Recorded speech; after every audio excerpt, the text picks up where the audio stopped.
G'day, Rob here again. Thanks for watching, I really much appreciate it. Hope you're well. And if you're following on from the previous video, I'm on the same beach, same place, same time, same flies, same small crabs trying to bite my toes. Anyway, KGM bring out an SUV. So is MG, believe it or not. So this one is the 2006 MG S6. The Tesla Model Y's new frenemy, apparently. The Tesla Model Y has a new rival, and no, I didn't say it's a Tesla killer. No one actually did. It's not another startup promising to reinvent the wheel with blockchain batteries or a different wheel colour. It's MG. Yes, the brand that bought you small, tiny British roadsters, which is now foreign owned in China, and making actually quite a lot of EVs now. They've been quite prolific, which is actually pretty cool. So meet the MG S6 EV, SUV that leaked, that crashed, and finally literally launched. Because he said debuting at a Euro NCAP crash test isn't a valid marketing strategy. Why not? Here's where it sits though, using the car space or in a garage when it's on the road. As for the important part, well, what we all work for to earn, and how much of that currency we will need to have one of these in the driveway to replace all that currency you just earned. Well, the S5 EV starts around $40,990 in Australia. The MG IM6 Luxury Saloon, which I think looks really, really nice, that comes in around $69.90. The S6 slots right in the middle, like a little 20 car between two massive wank panzers at a shopping centre. So basically, it's the Goldilocks again of the MG lineup. Not too cheap, not too fancy. KGM, anyway, right in the middle, right in the sweet spot. I don't know why it's sweet, you're buying a car. I don't know what they're offering you these days. I normally just buy cars online. But anyway, in the UK, it's priced similar to the MG4 X-Power and the IM5 sedan, which works out to be about 50 to 60 AUD dollars, or the equivalent of, depending on currency exchange rates, around about now-ish. So expect similar numbers when it lands in Australia, unless somebody screams out, Australia tax! For no particular reason whatsoever. Now, let's talk specs, because that's what makes or breaks an EV. Well, apart from the design, the price, the range, charging speed, the badge on the bonnet, the big cliff you drive over, that normally breaks EVs too. The entry model comes in with 62.2 kilowatt hours of a lithium iron phosphate battery pack, not bad. 151 kilowatt single motor rear wheel drive. So you can probably do a bit of drifting and that sort of thing with a rear wheel drive EV, lots of torque to the back wheel. Mid-spec will see you get the 77 kilowatt hour NCM battery, 180 kilowatt motor, rear wheel drive. So probably more drifties and more slippy sliders on wet slidey roads with the traction control turned off, of course, in a perfect legal environment, if you know what I mean. And the top spec comes in with that, again, the same 77 kilowatt hour MCM battery, nickel, cobalt, manganese chemistry, I do believe that battery is, 266 kilowatts of power, dual motor, all-wheel drive, cranking out 540 newton meters of Newton's best torque. So yeah, diesel bros, it's got far more torque than those things, that's for sure. Okay, range, well, of course, specs will make the car not driving over a cliff.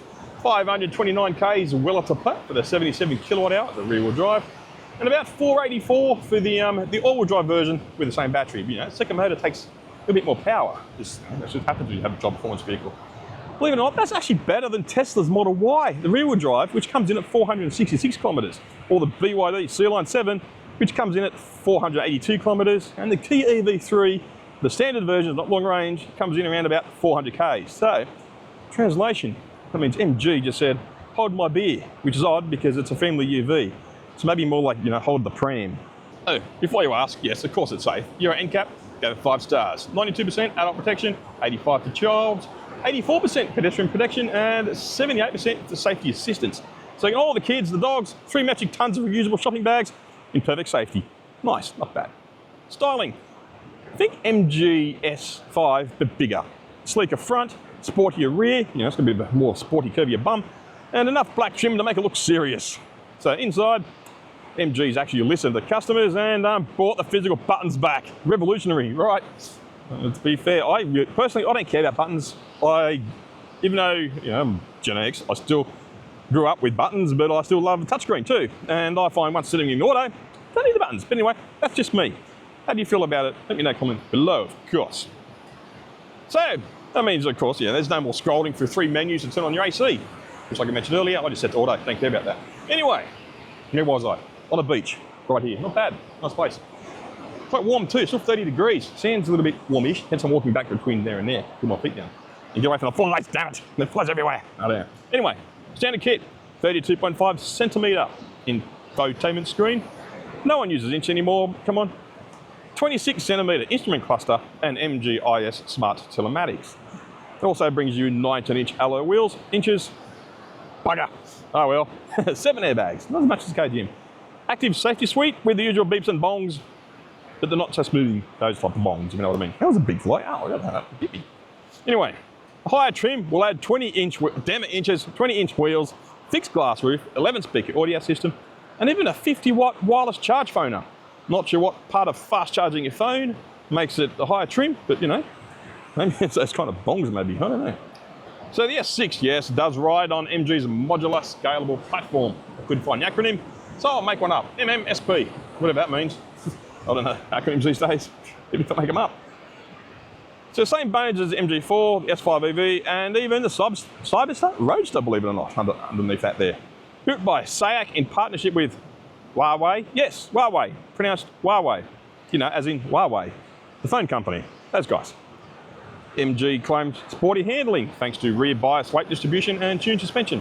Will it corner like a Porsche? No, it's got rear bias, meaning it will probably tend to understeer, which is, as we all know, is what most drivers handle best, because most drivers, even though 99% think they're better than everybody else, which is impossible, when it comes to sudden oversteer, most drivers don't know what they're doing and go full opposite lock and end up going oversteering the other direction into the nearest tree, fence, car, building, barrier, whatever.